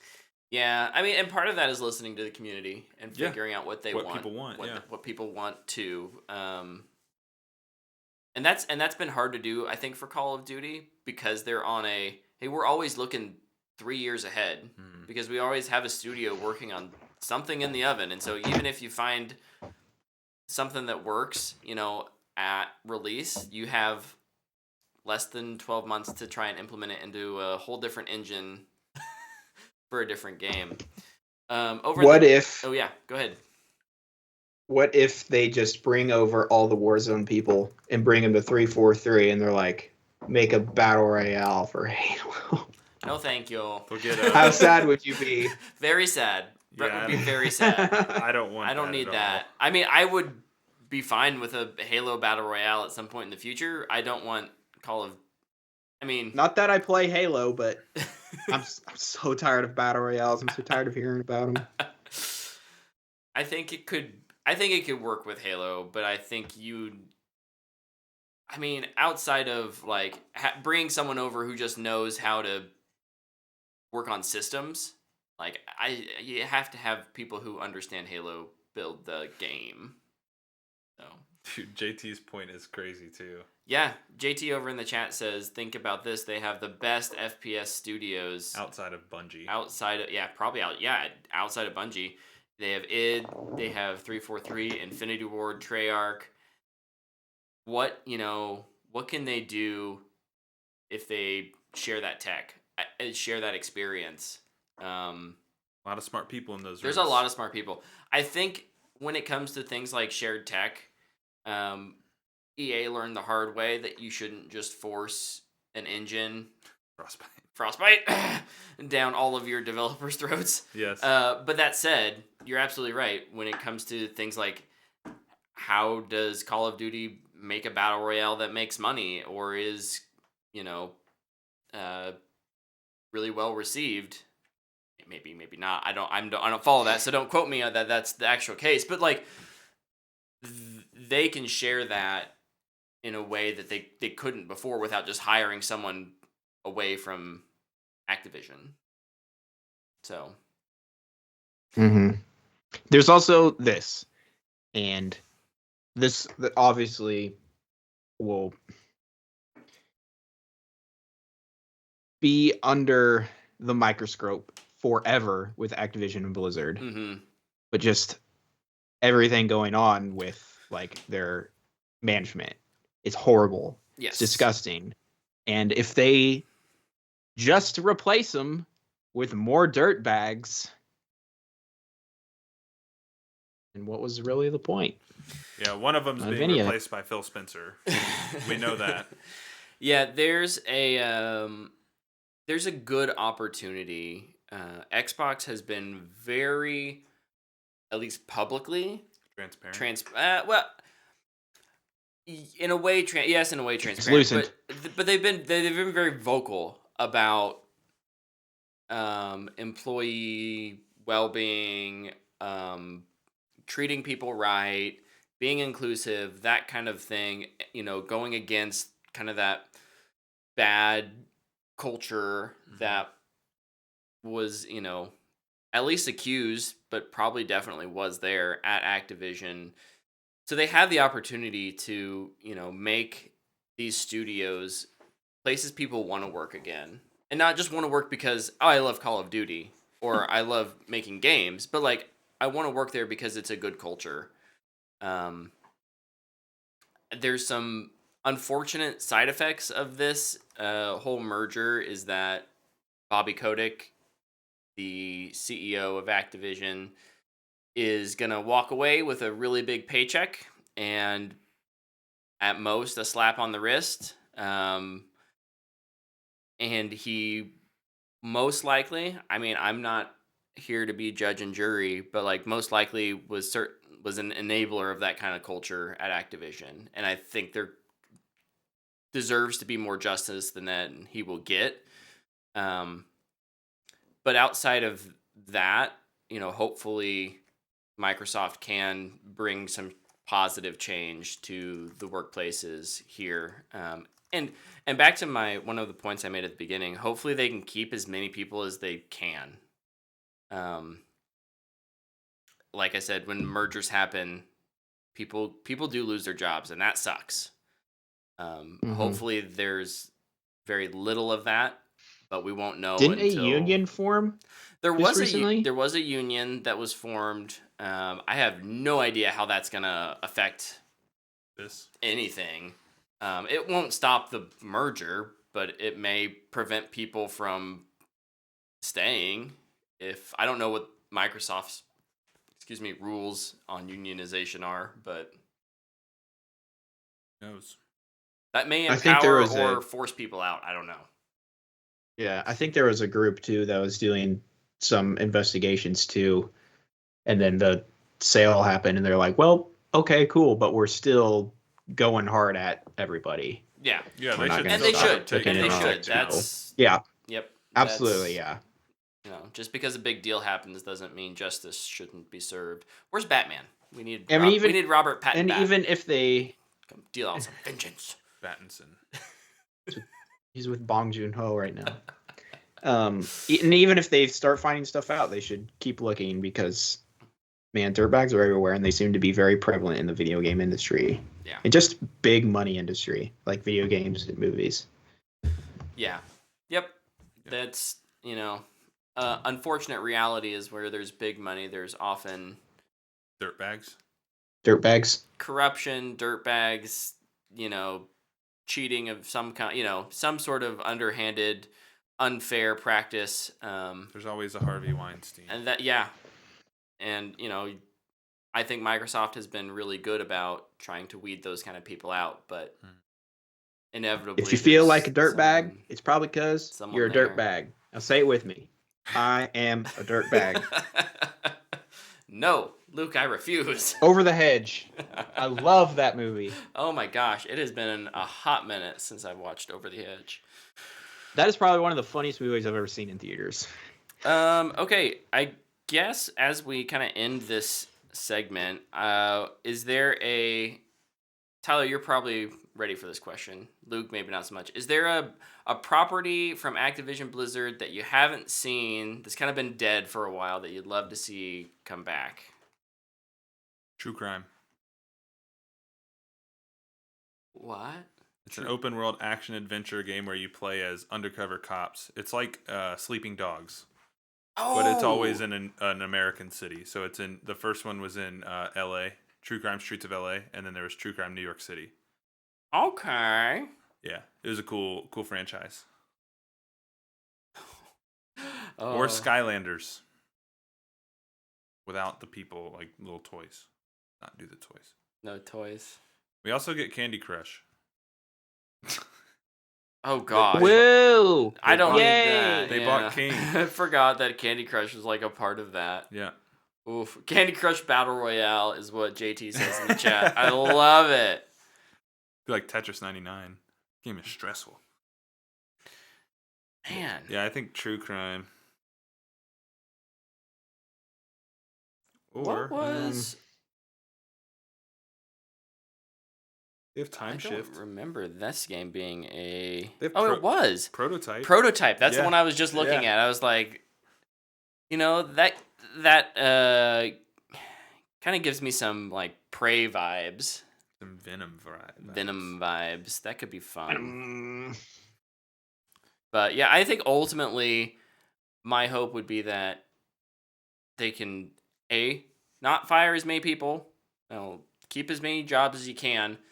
B, move Call of Duty to Every 3 years. every 3 years, have one team working on Call of Duty.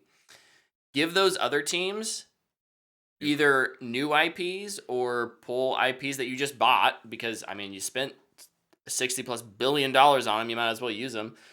Bring those out. Find something that those teams want to work on, and give them a shot at it so that we get, really unique things every year. Yeah. In the chat, Lepke says, give me a nice Guitar Hero remake. It all comes back around. Guitar Hero was a thing before Guitar Hero in the sense of like arcades and Dance Dance Revolution and that kind of that. Here's a bunch of peripheral games that require you to use something else, and that kind of evolved with Kinect and PlayStation Move, and then kind of went away. But absolutely, I think there's a place for it. Just don't flood the market because you don't want I don't want to have to go out and buy 15 different peripheral things. Right. So I think if you time it right though, and it's like, well, Nintendo's not making me buy a Wii board, and Sony's not making me. Sony's got their VR. Yeah. So like, yeah, I think there's a space for Guitar Hero to come back, or Rock Band. Luke, what's yours? I love Rock Band. I know you're not an Activision guy, but I guess not one that I would be super looking forward to, but I guess just here's a prediction. The next Spyro will be Breath of the Wild inspired. how did I know that was going to be the next words when you said Spyro? Oh, I forgot that Raven Software did Singularity. That was a fun game. I liked that. Yeah, there's some studios in there. I could see a Singularity remake in the works. That was fun. Yeah. Oh, give one of the COD studios that. Absolutely. Raven. What about taking one of these studios and having them finally help someone finish Perfect Dark. They've been working on that forever. I mean, Raven could help with that. sounds like they could use some help from someone. So Know what they should make? Oh, Tony Hawk's Pro Skater. Yes, Tony Hawk's Underground. Give me more of those games. I love those games. But no, here's what I want him to make. Make something new. Yeah. Make something new. I think ultimately they will. Yep. I think freeing up those Call of Duty teams will lead to that. Respawn was known for their first person shooter, and they said, we're making a story-driven Star Wars hack and slash block and thing game. I don't know what that type is called. Guerrilla Games. Prime example. Oh yeah, Guerrilla Yeah. Games. Yeah, absolutely.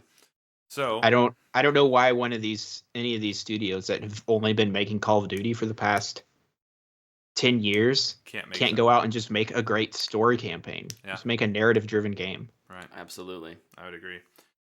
The question I would want to ask, if you're Sony right now and you're going to buy a publisher, who are you buying? What if they buy Activision Blizzard from Microsoft? For $90 billion. $68.8 billion.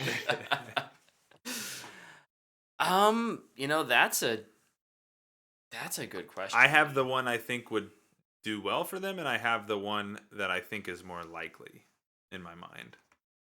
I think it wouldn't surprise me if they tried to buy EA. EA's had a lot of trouble. Yeah. And, I could see it. They've had CEO after CEO. Battlefield's in a weird place. They need a shooter. I could see EA happening. The one that I think most likely will happen and makes a lot of sense is Square Enix. Because they already do so much with them anyways. Yeah. Yeah, I think Square Enix makes a lot of sense. Yep. It doesn't fill their who's a developer who has really tight FPS. EA's their only shot at that. Yeah, you're right. But I think maybe they... EA, you get DICE and you get Respawn. And then you give yourself a shot at getting FPS back on your console. I wonder if they buy one of those, like, obscure, smaller developers who have been poaching, like, Bungie devs for years. There's a couple. There's a Disrespect Studio. There's a couple. What is it? What's the one out in Seattle? And by Marcus's new studio. It's under EA. You get the Halo. You get the Halo co-creator. You get the Halo. Let's see. I'm looking for Hamrick. Firewalk Studios, who is owned by Probably Monsters. Probably Monsters was founded by Harold Ryan, who was the CEO of Bungie for all of the Halo years. What if they go out and buy Bungie? I know Bungie wants to be independent, but I know that won't happen. No. I'm just spitballing. I know everybody's got a price tag, but I don't think Bungie... I think Bungie is just so against it. Especially since they moved away from Activision just so they could do their own thing. Right. Yeah. But Probably Monsters has Firewalk Studios that is producing an original multiplayer game for PlayStation already. They're working on a game called Cauldron, which is an original single player adventure game and a co-op RPG. So they have 3 studios that are made up of a lot of ex-Bungie and 343 and game dev vets who know how to make shooters, but also just good games. So yeah, I think EA gives them a shot. EA is the big one. If they can afford it, I think they may try. I don't know if EA being as global as it is really going to be into that though. Yeah. What's yours, Luke? What if they got the dude who made Outriders? People Can Fly? People Can Fly. Who are they under? Are they owned? Square Enix. Well, I don't know if they're owned by Square Enix, but the game was published by Square Enix. I don't think they're owned by it. I think they're independent. And that's why I think publishers is where you live, right? Like I think it's the EA is the Square Enix. Well, they could do what Xbox. What if they buy Xbox, Epic? that's what Xbox did though first, right? They picked up these smaller devs. It's true. It's true. You know, before they went and bought a publisher. And that may be what they need to do. I like JT in the chat mentioned that Guerrilla made Killzone. Yep. I don't know if there's. I don't know. You know, obviously that was 10 years ago. There may still be some people at Guerrilla that want that. They may just say, okay, we want the Guerrilla name attached to the new Killzone, so we're gonna promote someone and we're just gonna hire a bunch of people. But we make like a new studio. New basically. studio, Yeah. kind of under Guerrilla. Developers do that all the time. So I absolutely 100% think Killzone's coming back.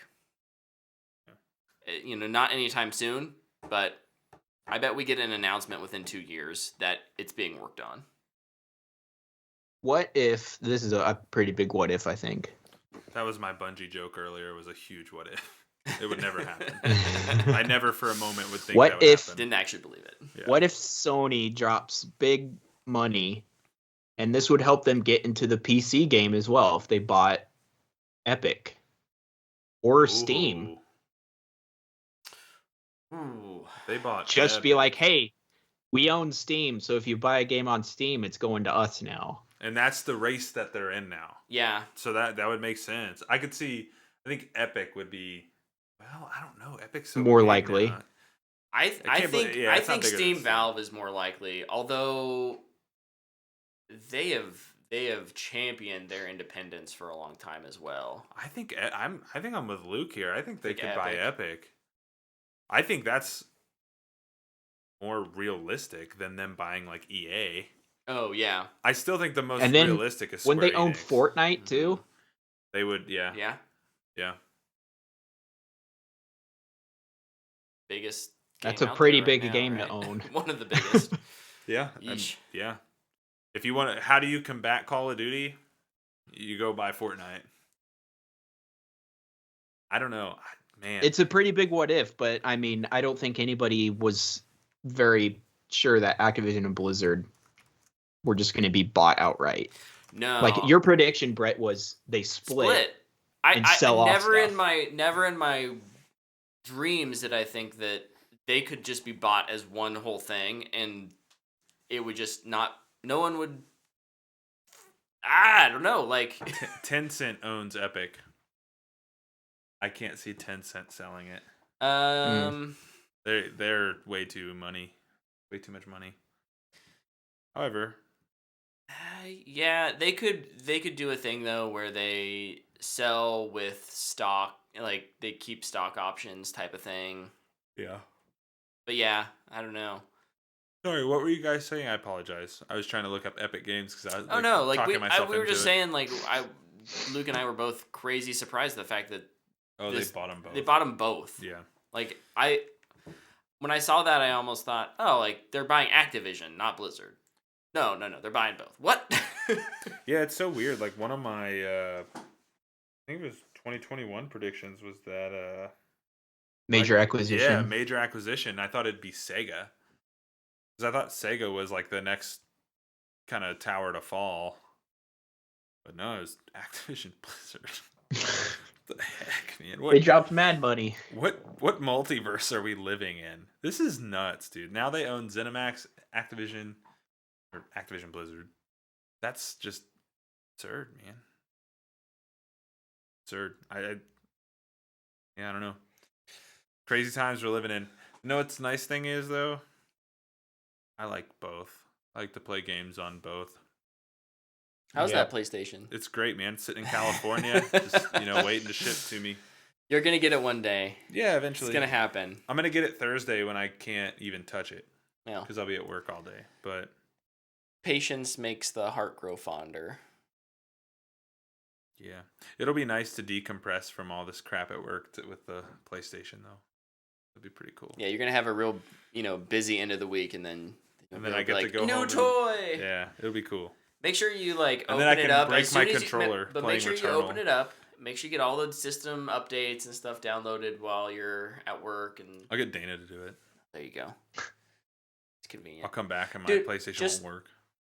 Just bring it over here. No. I'm working from home. I'll set it up for you.